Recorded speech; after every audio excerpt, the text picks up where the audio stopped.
Bienvenue sur ma chaîne YouTube, je suis Henri-Luc. Aujourd'hui, je vais vous parler des cadeaux de Noël. Alors, c'est parti. Oyez, oyez, dans 2 mois, ce sera déjà Noël. C'est déjà le temps de penser aux cadeaux. C'est aussi le temps de réfléchir à la tendance consumériste de cette fête naguère religieuse et de trouver d'autres moyens de faire plaisir à vos proches sans entrer dans une logique outrancière de consommation. Du temps de mes parents, Noël était une fête uniquement religieuse et il n'y avait pas de distribution de cadeaux. Les étrennes, les cadeaux d'autrefois, étaient offertes le jour de l'an en guise de présage heureux pour l'année qui commence. Dans certaines familles pieuses, les étrennes étaient même offertes le jour de l'Épiphanie en lien avec les présents que les rois mages donnent au petit Jésus. En lieu et place de cadeau, certaines personnes font un don à un organisme de charité au nom de la personne à qui le cadeau est destiné. Ainsi, cette personne bénéficie d'une réduction d'impôt pour réduire son revenu imposable.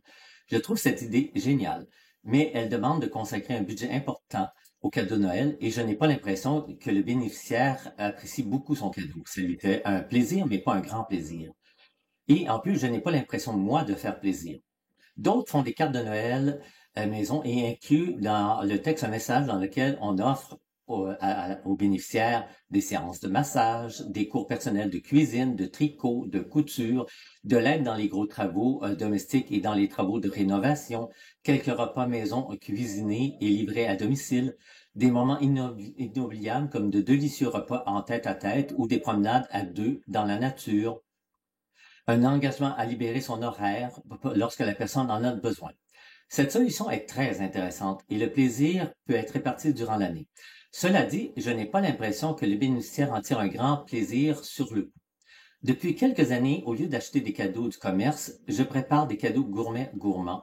Or, comment faire plus plaisir à quelqu'un de lui offrir un cadeau qui se mange? Voici quelques suggestions de cadeaux gourmets gourmands. Pain festif pour les autres, assortiment de charcuterie, plateau de bagel de Jérusalem accompagné de crotons maison. Plateau de croissants, de chocolatine ou de brioche à la cannelle et au raisin maison. Panier contenant des confitures, des gelées maison ainsi que des fruits déshydratés. Pommes, poires, ananas et des rouleaux de jus de fruits déshydratés.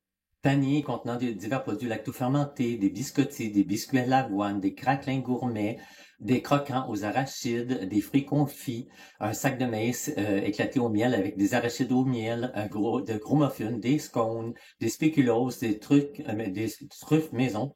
Les cadeaux gourmets respectent mes valeurs, notamment ma position anticonsumériste. Ils présentent aussi plusieurs avantages. Ils ne sont pas onéreux et conviennent donc à la bourse de tout un chacun. Ils font véritablement plaisir aux bénéficiaires. Ils permettent de découvrir de nouveaux produits alimentaires et de nouvelles saveurs. Aucun besoin de perdre son temps en se précipitant dans les centres d'achat pour trouver le cadeau idéal. En dernière analyse, les cadeaux gourmets gourmands constituent une belle solution au consumérisme du temps des fêtes. Il faut juste y consacrer le temps nécessaire. À ce sujet, on commence à préparer nos cadeaux de Noël en novembre, les confitures et les gelées ayant été préparées durant l'été. On commence par les charcuteries, les fruits déshydratés et les rouleaux de fruits, les crotons que je mets sous vide avec l'autoclave. En décembre, je prépare les biscottis que je congèle. Les derniers cadeaux sont préparés quelques jours avant les rencontres, voire la veille des rencontres. J'espère que ce billet vous aidera à trouver les cadeaux parfaits pour vos proches et amis, ainsi qu'à vivre sereinement les 2 mois qui précèdent le temps des fêtes. Si vous avez aimé cette vidéo, vous pouvez cliquer sur le pouce levé. N'hésitez pas à vous abonner à ma chaîne. Au plaisir de vous revoir bientôt pour une nouvelle vidéo.